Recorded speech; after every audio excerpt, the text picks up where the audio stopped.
Salut à tous, c'est Vino pour le CPRM pour cette nouvelle série de vidéos CPRM Academy Online qui vont être des vidéos stratégiques parlant vraiment de tout et de rien. Tout d'abord, je tenais à m'excuser donc auprès de tous ceux qui attendaient d'avoir leur table finale commentée sur le CPRM Online. Ça me prenait vraiment beaucoup de temps, ça prenait 5-6 heures par vidéo pour monter le format 30 minutes. Donc je vous avouerai que j'ai pas eu vraiment le temps et que dès qu'il y a eu 2-3 tables finales de retard, bah j'ai pas pu rattraper ce retard. Donc je m'en excuse. Je vais essayer de mettre au moins les tables finales puisque j'ai encore tous les enregistrements en fait sur mon PC. Je vais essayer de mettre les tables finales peut-être sans les commentaires, mais enfin voilà, je vais essayer de les mettre. Je m'en excuse encore une fois. Par contre, je me lance dans une nouvelle série de vidéos donc qui vont être placées sous le signe de la stratégie. Donc, pour ceux qui connaîtraient pas totalement mon parcours poker, en gros, j'ai commencé le poker il y a 3 ans. J'ai à peu près donc, si on compte tous les retraits, et encore l'argent qui reste sur ma bankroll, j'ai environ à peu près 3000 ou 4000 euros de gain de mémoire. Donc je pense avoir un niveau à peu près correct, donc je pense pas apprendre des choses qui vont révolutionner le poker non plus, hein. J'ai jamais joué au-dessus d'un tournoi bon, à part via des satellites où j'ai joué quelques tournois à 100 euros, mais sinon mes tournois réguliers c'est 10 euros et en dessous, et en cash game, à part des shoots et occasionnels, pardon, en NL25 ou NL50, je n'ai jamais vraiment dépassé de façon régulière la NL10. Donc voilà. Maintenant, je pense avoir des connaissances théoriques qui peuvent aider certains. Et surtout, en fait, l'objectif de ces vidéos, ça va être, on va prendre un joueur qui déciderait de déposer, puisqu'en fait, dans le club, j'ai remarqué qu'il y a pas mal de joueurs qui jouent quasiment que des free rolls. Euh, et que bah, même si contrairement à la plupart, je pense pas que les free rolls c'est du loto, il y a moyen vraiment de se construire une bankroll à partir de free roll, et de se construire au moins un bon capital de départ d'une dizaine d'euros. Malheureusement, c'est pas comme ça qu'on progresse. Il faut jouer un peu plus en argent réel, jouer face à des, en fait, pour progresser, il faut jouer de toute façon face à des joueurs meilleurs que soi. C'est triste à dire, ça fait perdre de l'argent, mais c'est comme ça. Et c'est comme ça qu'on apprend du coup, sans monter de limite, bah, on finit par stagner. Donc le principe, ça va être de prendre un joueur qui déciderait de déposer 10 euros sur son compte poker, donc sa bankroll, et essayer de lui inculquer en fait toutes les bases en suivant en fait plusieurs. En gros, ma ligne de conduite là, ça va être on prend 10 euros, on commence par grinder les sit and go au départ. Ensuite, on s'oriente un peu plus vers le cash game, on apprend au moins la stratégie de base, de la stratégie du petit tapis, on apprend à jouer deep stack et ainsi de suite. Donc voilà, ça va être, pour l'instant ces termes vous parlent peut-être pas beaucoup, mais l'idée ça va être ça, ça va être prendre un joueur de 10 euros et essayer de lui faire monter une bankroll conséquente d'environ au moins 500 euros sans souci, peut-être même plus pour ceux qui comprendront assez vite et qui seront suffisamment bons. Alors tout d'abord, premier concept qui me semble indispensable selon moi, c'est le bankroll management. Donc qui est souvent désigné par ces anagrammes de BKM, BRM, BM, BMW, enfin bref. Donc tout d'abord, pourquoi un bankroll management? Alors, tout d'abord, contrairement à ce que la plupart pourraient se dire maintenant, d'après ce que j'ai entendu, le poker est bel et bien un jeu de chance. C'est triste à dire, mais vous pouvez vous appeler Phil Ivey, tomber contre le pire des mauvais joueurs de la Terre. Vous pouvez partir à tapis avec Pernas contre 7 et 2. Le fait est que si le flop tombe 7-2 avec 3 autres cartes insignifiantes, bah, votre adversaire a 2 paires, vous avez Perdas, et ma foi, vous avez perdu le coup et le pot. Du coup, si toute votre bankroll est sur la table, et vous n'avez plus rien. Donc c'est là que la notion de bankroll management rentre en compte. il vous faut une réserve d'argent pour encaisser tous ces coups durs. Et c'est ce qu'on va voir par la suite. Alors, comment le bankroll management marche? Alors, pour résumer, en gros, ça part d'une formule mathématique assez compliquée. En gros, c'est le logarithme, si je dis pas de bêtises, le logarithme du risque de ruine multiplié par le standard déviation au carré, divisé par votre win rate. En gros, quelque chose de bien compliqué. Pour résumer, il y a 3 facteurs à prendre en compte. D'abord le risque de ruine, le win rate et le standard déviation. Alors je vous rassure, on va développer tout de suite après ces 3 facteurs, mais c'est vraiment les 3 paramètres à prendre en compte. Donc tout d'abord le risque de ruine. Alors il faut savoir que en gros c'est le seul paramètre sur lequel vous avez un contrôle. Vous n'avez aucun contrôle sur le win rate. Donc le win rate, pour ceux qui ne maîtrisent pas bien l'anglais, c'est une traduction littérale en gros de taux de gain. Donc vous n'avez aucun contrôle sur ce win rate à part en jouant mieux ou en jouant moins bien, mais on cherche quand même à jouer du mieux possible à chaque fois. Donc en gros ça va être juste le win rate, vous n'avez aucun contrôle dessus, et le standard déviation, vous avez absolument zéro contrôle. Donc le risque de ruine, c'est le seul paramètre que vous allez pouvoir fixer dans votre bankroll. Donc il détermine les risques que vous souhaitez prendre. Alors est-ce que si on reprend le cas du joueur qui dépose 10 euros sur sa salle favorite, en gros, est-ce qu'il va pouvoir déposer régulièrement 10 euros si jamais il perd tout? Le but du jeu évidemment n'est de pas redéposer, mais on peut avoir envie d'essayer quelque chose de plus agressif qui va nous permettre de monter plus rapidement de limite. Ou à l'inverse, on peut décider qu'on n'a pas envie de déposer 10 euros toutes les 2 semaines. Et du coup, on va prendre un bankroll management plus conservateur. Donc 1% est assez standard, c'est ce qui est conseillé par la plupart des sites que vous allez voir sur internet. 0,1% c'est vraiment très très conservateur. Je le conseille à personne puisque en fait vous allez, à part si vous souhaitez, à part si vous êtes pro, auquel cas là je peux comprendre qu'on utilise ce genre de bankroll management, mais 0,1%, le souci va être, j'ai utilisé moi-même ce risque de ruine pendant très longtemps, et le souci en fait est que vous allez acquérir des connaissances qui vont être assez inutiles pour votre limite, donc vous allez stagner un petit peu inutilement. 5% est assez agressif, c'est celui que j'utilise actuellement, parce que j'ai pris cette habitude de réussir à redescendre de limite assez facilement. Donc si jamais je perds beaucoup d'argent, ça me dérange pas de redescendre de limite. Et donc j'arrive à me tenir assez facilement à mon bankroll management.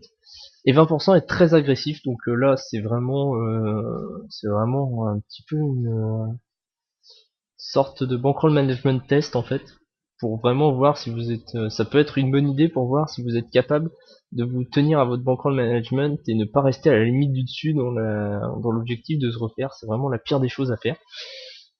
Donc 20% très agressif, et celui-là aussi je le conseille un peu à personne.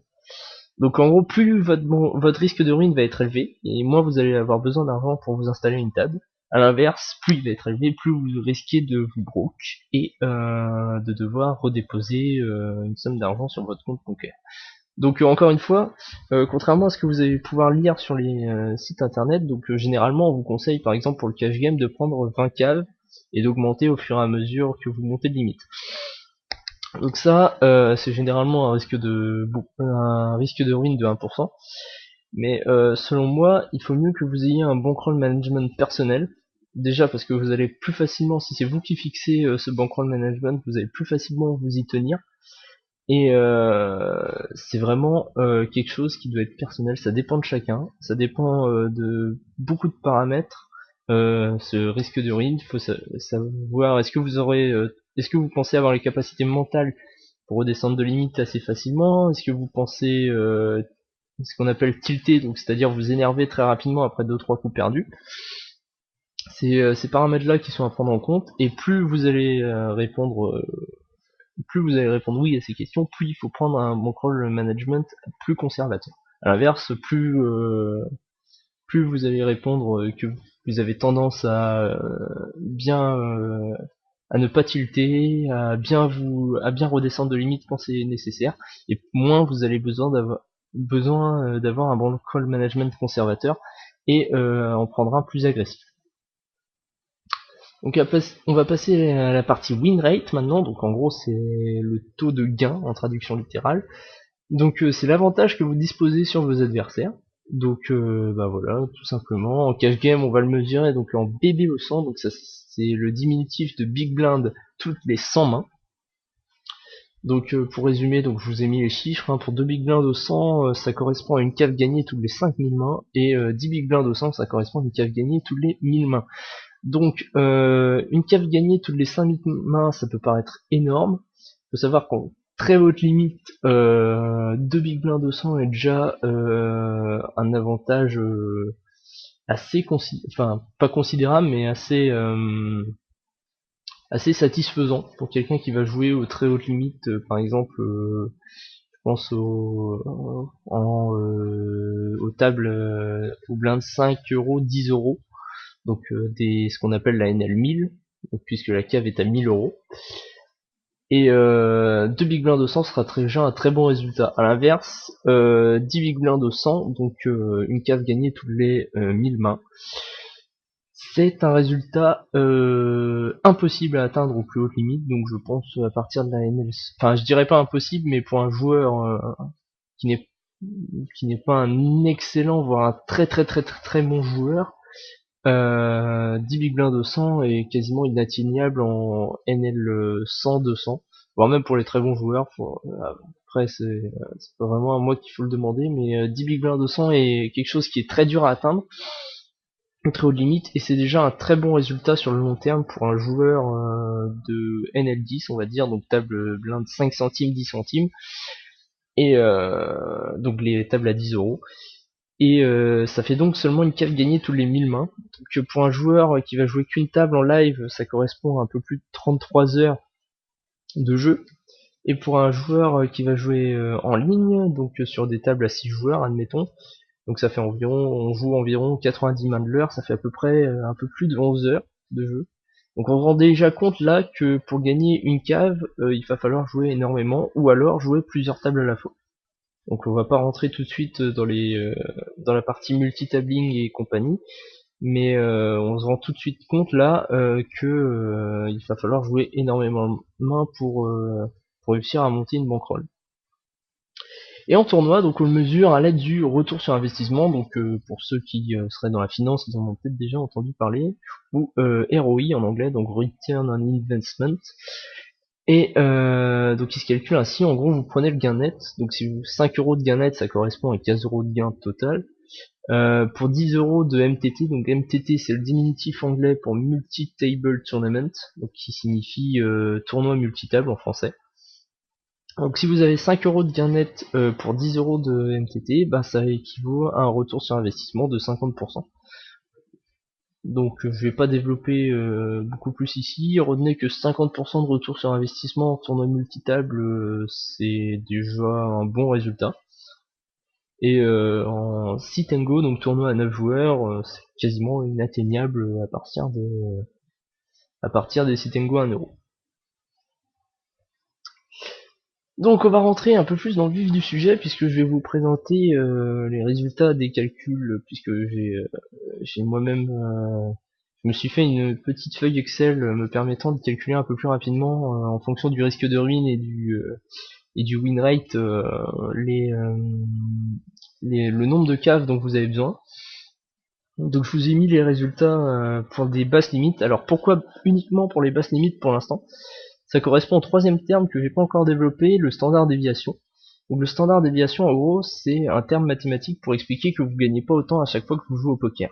Si on reprend le cas des sit and go par exemple à 1 euro, admettons que vous en jouez 10 et que vous gagnez je sais pas 13,50 €. Donc vous avez 35% de retour sur investissement, donc ce qui est déjà assez exceptionnel. Donc vous avez gagné 13,50 €. Sur ces 13,50 €, vous avez donc 1,35 € de gain moyen à chaque partie. Donc à chaque fois que vous avez joué, puisque vous avez 35% de retour sur investissement, à chaque fois que vous avez joué 1 euro, vous avez gagné 1,35 €, ce qui vous est 35 centimes de bénéfice.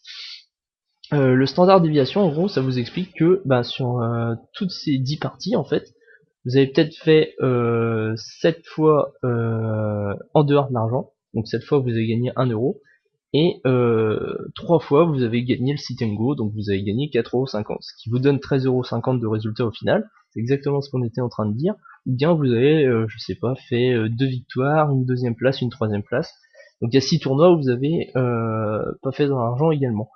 Donc le standard déviation, c'est exactement ça en fait. Ça vous explique que vous n'avez pas gagné autant à chaque partie, et du coup c'est à prendre en compte aussi dans le calcul, puisque plus vous allez avoir des périodes où vous n'allez pas gagner d'argent, et plus vous avez besoin d'avoir une bankroll suffisamment élevée en fait. Et du coup, en basse limite, en moyenne limite ou en haute limite, ce standard déviation va différer, puisque les joueurs vont être de plus en plus agressifs, donc vous allez être obligé de jouer des pots plus importants avec des avantages de moins en moins conséquents. Et du coup, ça va devoir, moins vous avez d'avantages, plus, par exemple, au lieu d'être à chaque fois avec paire d'as contre, je sais pas, 5 et 6 en très basse limite parce que ça s'est pas joué, et donc vous allez être favori souvent à 80%, donc vous allez gagner le coup 4 fois sur 5 et vous allez perdre une fois sur 5. En plus haute limite, ça va partir à tapis, vous aurez un avantage seulement de 60% face à 40%. C'est toujours bien joué, c'est toujours gagnant, mais ça va occasionner plus de cas où vous allez perdre, même si ça reste gagnant quand même et qu'il faut quand même le faire. Ça va occasionner plus de cas où vous allez perdre le pot, et ça vous oblige donc à avoir un nombre de caves plus élevé. C'est toujours la même chose en fait. Et du coup, c'est ce tableau qui correspond aux basses limites n'est applicable que pour les basses limites. Je sais pas si c'était exceptionnellement clair, j'espère que ça l'était. N'hésitez pas à poser des questions en commentaire, hein, si jamais il y a des choses que vous n'avez pas compris. Donc on va prendre là le risque de ruine de 0,1%. Donc au départ, si vous êtes légèrement gagnant, donc 6 big blinds 200, donc après c'est à vous de voir. Vous pouvez faire une petite moyenne au bout de mettons 10 000 mains jouées, ça vous donnera déjà un bon indice. Et au bout de 10 000 mains jouées, vous pouvez voir si vous êtes légèrement gagnant, bon gagnant ou très gros gagnant. En dessous, je pense qu'il y a des choses à modifier dans votre jeu. Si vous n'atteignez pas les 6 big blinds de 100 Déjà, si vous atteignez 6 big blinds de 100, il reste encore des choses à modifier, mais si vous atteignez même pas les 6 big blinds de 100 au bout de 10 000 mains, n'hésitez pas à poster des mains pour demander s'il n'y a pas des choses que vous faites mal, puisqu'il y a sûrement un problème dans votre jeu. Donc on se rend compte que ça va donc pour ce bankroll management de 40k si on prend un risque de ruine très très faible et en étant légèrement gagnant. À l'inverse, un très gros gagnant qui veut vraiment prendre une gestion de bankroll très agressive n'aura besoin que de 5 caves. Donc encore une fois, c'est la même chose, plus vous êtes gagnant, moins vous avez besoin de caves, plus vous prenez un risque de ruine élevé, et moins vous avez besoin de caves également. Donc pas grand chose à dire, on va passer aux moyennes limites, sur lesquelles vous avez un nouveau tableau tout simplement, avec alors de nouvelles valeurs, puisque comme je vous l'expliquais tout à l'heure, à mon avis le 10 big blind 200 va être très très très difficile à obtenir déjà aux moyennes limites. Je pense que quelqu'un qui a 8 big blind 200 de moyenne est déjà un très bon joueur à ces limites là. Et 4 big blind 200 déjà devient un bon résultat. Pour vous, juste petit aparté sur le standard déviation que j'expliquais, si on prend ici, donc je vais essayer d'amener la souris, je sais pas si on va la voir, là voilà. Si on prend le cas du bon gagnant, donc avec un risque de ruine de 0,1%, donc 6 big blinds de 100 et risque de ruine de 0,1%, en moyenne limite il faut 60 caves, alors qu'à l'inverse, en basse limite, on peut se rendre compte qu'ici, il y avait besoin seulement de 40 caves. Donc c'est exactement ce que je vous disais, à partir des moyennes limites, vous allez vous retrouver avec des joueurs un peu plus agressifs, et du coup il vous faut plus de caves. Voilà, et pour les plus hautes limites, voilà le bankroll management. Donc on se rend compte que si on est très légèrement gagnant, là il faut un nombre de caves impressionnant, pardon, si on veut un risque de ruine très faible. Donc 250 caves en étant légèrement gagnant, et à l'inverse, un très gros gagnant qui serait assez riche quand même, puisque 20 caves en NL200 c'est quand même 4000 euros. Si on prend le cas d'un milliardaire qui a envie de s'amuser et qui mais bon, généralement ce sera pas un très gros gagnant. Quelqu'un qui aurait d'énormes moyens n'aurait besoin que de 4000 euros de bankroll pour jouer à une L200 avec un risque de ruine de 20% et en étant très gros gagnant. Donc c'est vraiment un cas utopique, hein. Je pense qu'il n'y a pas de très gros gagnants qui ont envie de prendre un risque de ruine de 20% arrivé aux très hautes limites. Donc voilà, encore une fois, à vous de choisir votre gestion de bankroll, à vous de prendre un petit papier, un crayon, de faire vos calculs, et de choisir la gestion de bankroll qui vous plaît le mieux. Alors, on était au cash game, on va passer au tournoi.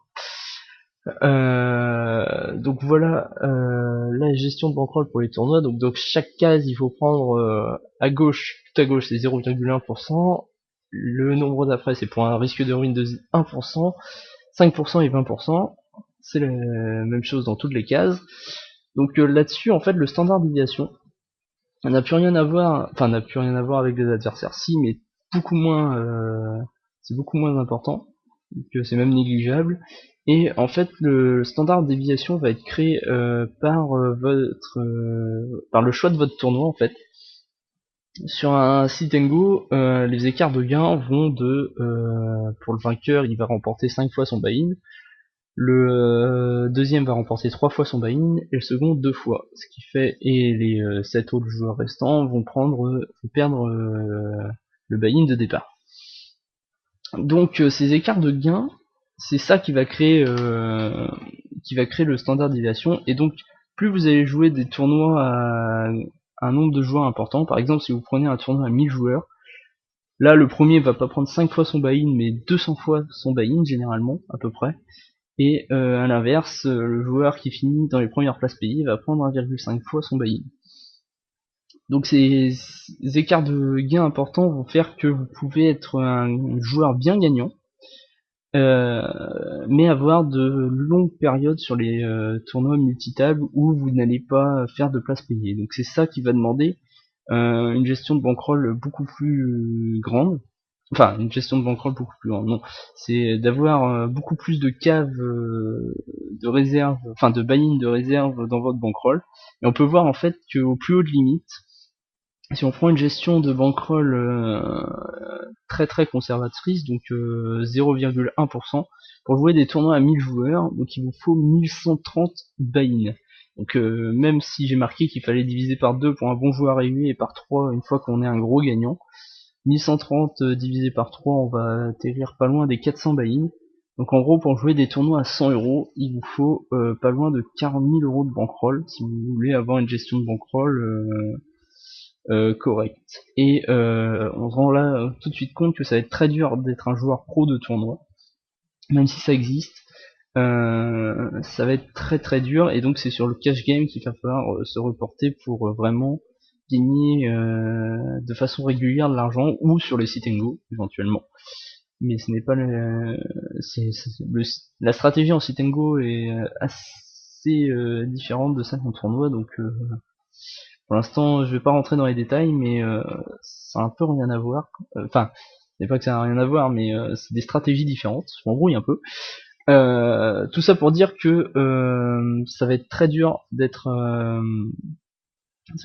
pour un joueur débutant de gagner de l'argent en tournoi, et qu'il va falloir vraiment se concentrer sur les sit and go et sur le cash game au départ pour faire sa bankroll, et vraiment utiliser les tournois comme moyen de donner un coup de boost, et non pas comme un moyen d'augmenter régulièrement sa bankroll.